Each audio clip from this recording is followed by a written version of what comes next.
Let me talk about this and more with our guest.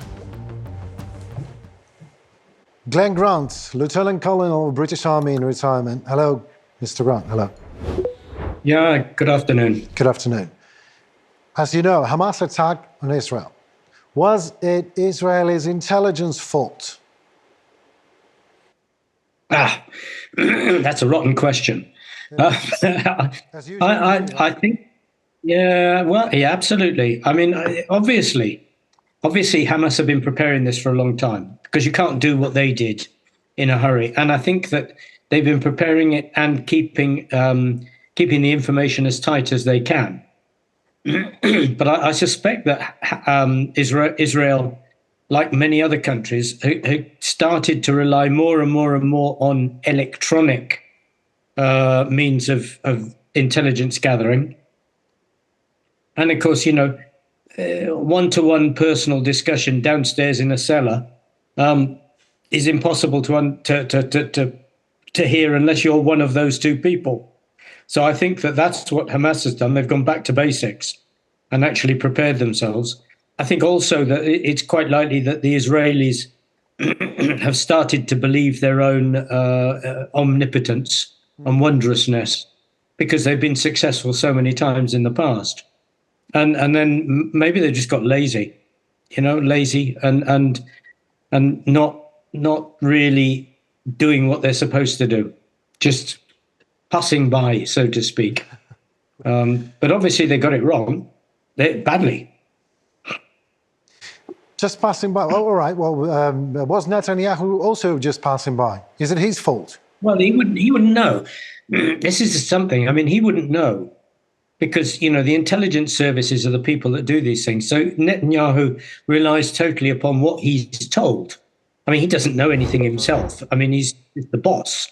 So he gets his information through probably weekly briefs, and if those briefs are the same 3 or 4 weeks on the trot, then it's natural human nature that you start skimming them, and you don't actually read them as seriously as they could do.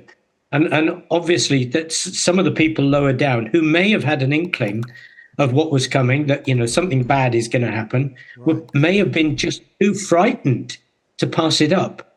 There's all these career things in these things. Analysts are often very, very unsure about actually telling people what they know for fear of ridicule.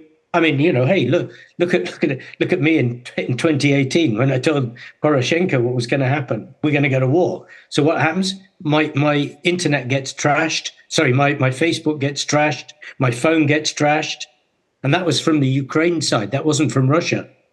So analysts can be quite wary of actually telling what they think to be the truth. As I say, for fear of ridicule, for fear of not getting promoted. Someone says, "Oh, he's a Cold War warrior." I've had that. I was a Cold War warrior for 10 years from people in the British Ministry of Defence. So are you really telling me that if I would possess such an information, that someone has 5,000 missiles underground ready to be fired at Israel, and I'm just like, no, it can't be happening. I won't tell it to my superiors. You might look at it yourself. Well, you might look at it yourself and say, I don't believe it myself. They can't possibly have that. So if I tell someone they've got 5,000, I'm going to look a stupid fool. is very typical of human nature. Right. Equally, they may not know there was 5,000. They may have only known that there were 50 or something like this.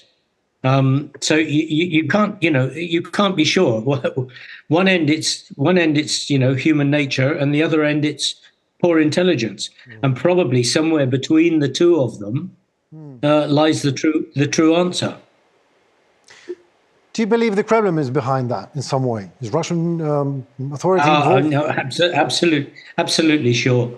If not behind it, then running alongside.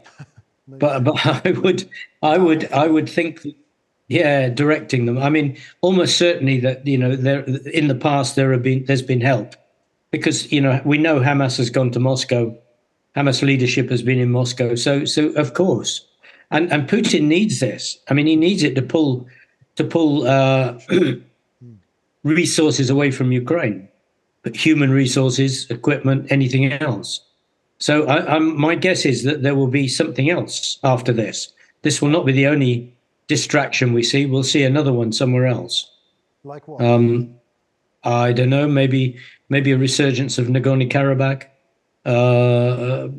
but maybe Georgia again. Right. But you see, I mean, at the moment, Putin is concentrating on state capture. And let's be blunt, he's got Georgia, he's got Hungary, he's got Slovakia. He had Bulgaria, but the Bulgarians are fighting back.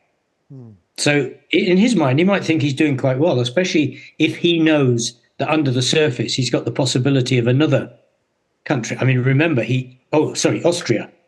He's had Austria, if not got Austria. Yeah. He's certainly suppressed Switzerland. So when you put those all on paper and look at them, he thinks he's doing quite well, I think. And is he? It's difficult to say because you can't tell how much any of these things are going to create barriers. I mean, let's wait and see on the vote for Sweden coming into NATO. That will be a test case. Okay. It's already been dodgy for a long time. Let's wait for the day